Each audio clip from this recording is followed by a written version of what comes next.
Yo, what is going on, guys? So today is leg day. It's Saturday. It's always really nice, for me anyways, when legs falls on the weekend, because I can work out in the afternoon instead of after work. I also feel like I can destroy myself a little bit more because I can just kind of sit around the rest of the day and not do anything besides like eat and relax. Today's my quad bias leg day.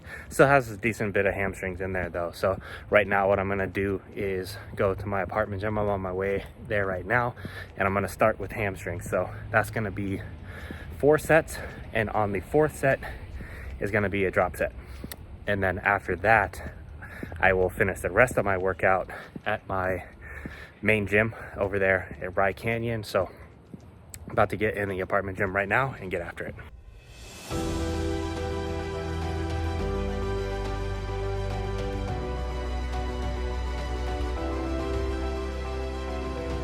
Okay guys, so getting right into it is hamstrings, like I said.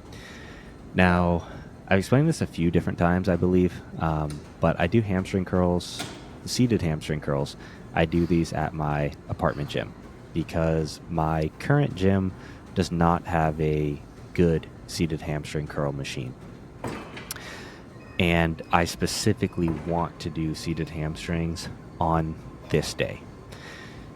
So fortunately for me, my apartment gym, which is like 30 seconds away, I can just walk there, has a very good seated hamstring curl machine. And another plus about it is it's like 2 or 3 minutes from my gym. So I can I can do these hamstring curls, and it's almost like I'm still at my gym because I can just go over there in 2 minutes and then hop on the leg press. So it's kind of like the same amount of a break that you would take in between a set. Anyways, it's just a very unconventional way of doing it. So that was my first working set. Like I said, there's 4 working sets. My first 2 working sets are in the 8 to 12 rep range. Then my second 2 working sets are in the 12 to 20 rep range, and that 4th set has a drop set. So what you're seeing right now is the 4th set. And I want to give a special shout out to the guy. I'm not sure who he is. He commented on my YouTube video for legs from like months ago, and said, "Hey, you should try putting a band around the thigh pad to stop the pin from popping out." I don't know why I never thought of that before, but I gave it a try, and I've been using it for a couple sessions now, and man, it works like a charm. It works so good. So huge shout out to that guy. I can now be like way more productive on this movement because I don't have to worry about that pin right there, which you can see it would pop out. And now with the band putting the pressure on it, it just locks it in and it keeps it in there. So yeah, this is awesome. Overall, very good hamstring session right here, if you want to call it a session. Hamstring sets. That first set, I don't know if you're able to see, but I was using a gym pin. I had the stack plus a 10 and a 25. I think I went a little bit over my rep range, but that's not really a big deal. By the time I got to this 4th set here and was doing my back off, or sorry, not my back off, my 4th set and doing my drop set after, I just had the gym pin plus a 10. So, the weight had titrated down a little bit as the fatigue got higher and as the rep range got higher.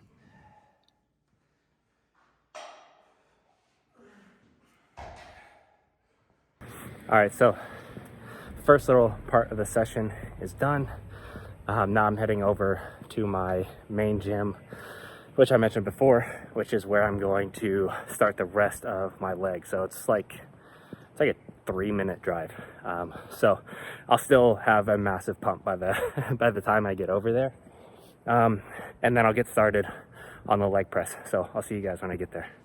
All right, so with hamstrings wrapped up, took that short little drive over to my main gym and just pretty much hopped right on the leg press and got to work. So The way that I warm up for leg press is by, I just throw on plates one by one, essentially, and do a bunch of reps. And this is for one because, well, it's mainly because I deal with like knee issues, and the more blood that is in my quads, the better my knees feel and the more I'm able to perform and get the most out of my sets. So a lot of people can just be like, yeah, I'll start with 2 plates, do like 6 reps, then I'll go to 4 plates, do like 2 or 3 reps, go to 6 plates, and then just start my working set. For me, that would just absolutely shoot my knees through the ceiling. So the way that I warm up is 1 plate for like 15 or 20. Then I do 1 plate again for 15 or 20. Then I do 2 plates for 15, 3 plates for 15, 4 plates for 12. And then I'll take 5 plates for a set of 20. So I took 5 plates for a set of 20 before this set that you're seeing right here, which is 6 plates for 18. Now, if I had bulletproof knees, I would do way less warm-ups, and I could probably take 6 plates for 30 or something like that. But I have to, work around these issues. And it doesn't stop me from growing muscle. It's just a different, little bit more unconventional ways of building muscle. What's the saying? Where there's a will, there's a way, right? So building muscle is very simple, and you can do it in so many different ways. Just look at all the great physiques that have been built by doing completely opposite of what some other guy with a great physique did, right? So I think that's a huge takeaway for a lot of people, because everybody nowadays is looking for like this optimal, or like, what's the best? What should I be doing? What's the one true way? There is no one true way. There are many roads to Rome. So the biggest factors in building muscle are going to be intensity and consistency. So if you work out intensely, really hard every session for 10 years straight, you are not going to have a bad physique. You're going to have a great physique. So keep those things in mind when you're trying to find out, what's the best thing? What should I be doing? What should I not be doing?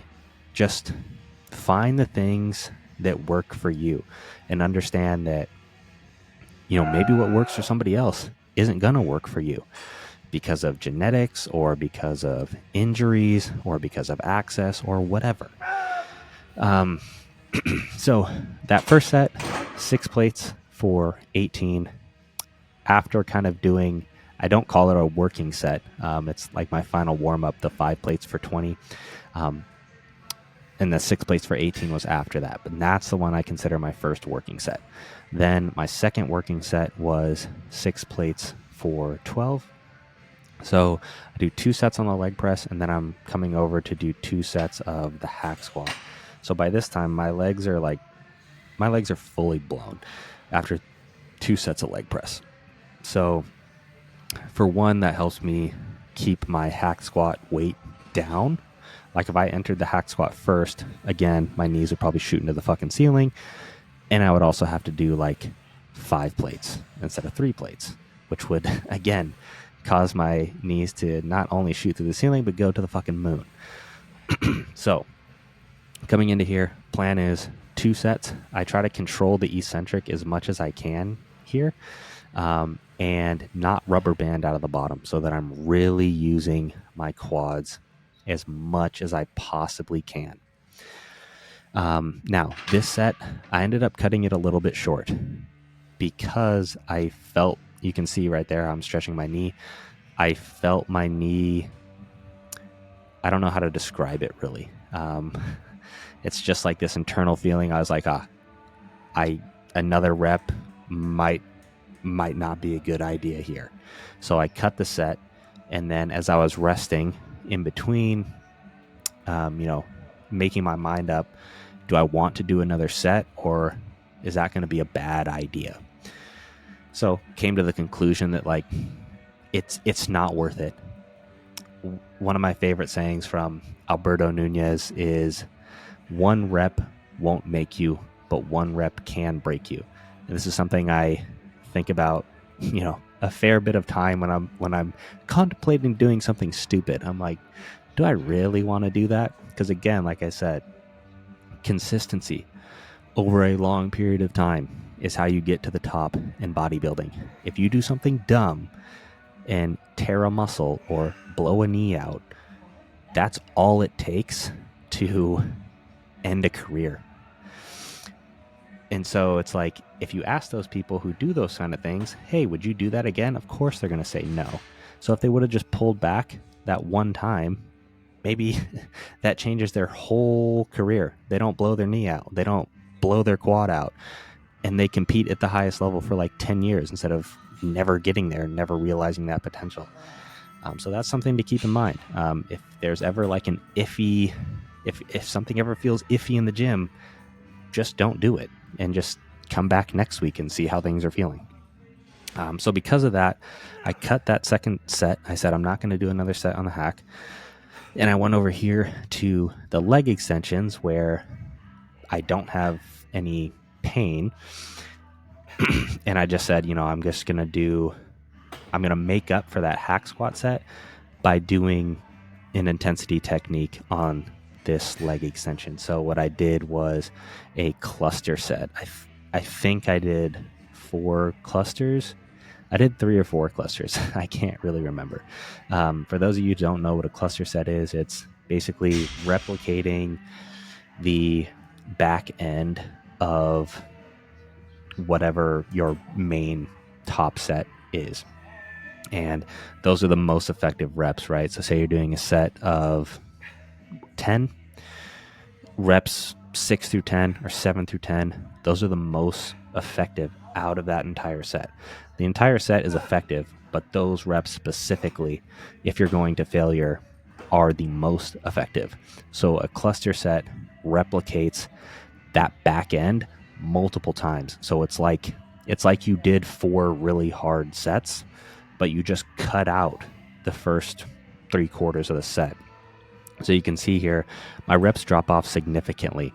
After that top set, can't remember how many reps I did, the back off sets are like 2, 3, 4 reps, like somewhere around there, because I'm replicating that very back end of the set.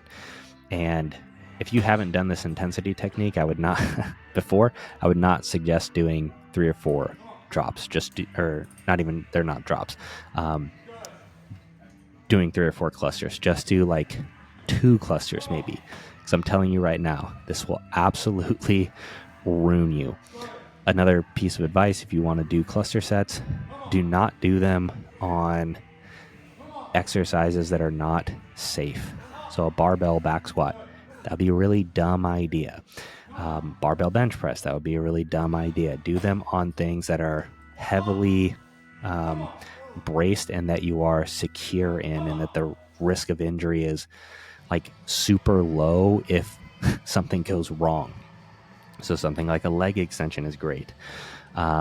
Something like I'd even say a pendulum squat, specifically if you have a spotter too who can kind of like rack the weight for you or something. But you could do a pendulum squat. You could do, like a machine bench press. You can do side laterals like that, bicep curls. There's like tons of things that it's applicable for. Moving on from that, go into, what are these? Adductors. I have 3 sets in the 8 to 12 rep range for adductors. So I've managed to finally work my way up to the stack.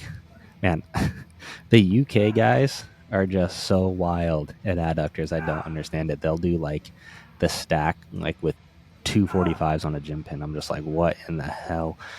So I'm proud of myself for working up to the stack here. I think I got 12 reps. Again, this is 3 sets here. So that was my first set. I didn't film all the sets. It's just adductors.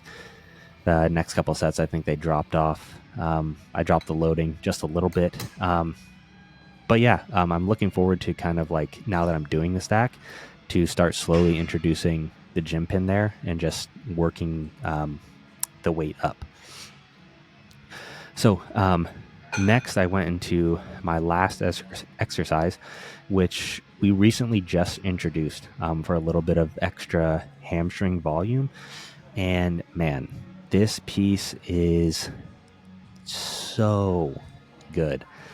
Anybody who has access to this piece, I highly encourage you to use it, especially if you have bad hamstrings or if you're just trying to improve your hamstrings in general. What is this? It's a West Side inverse curl, I think is the name of it. Man, what a great piece.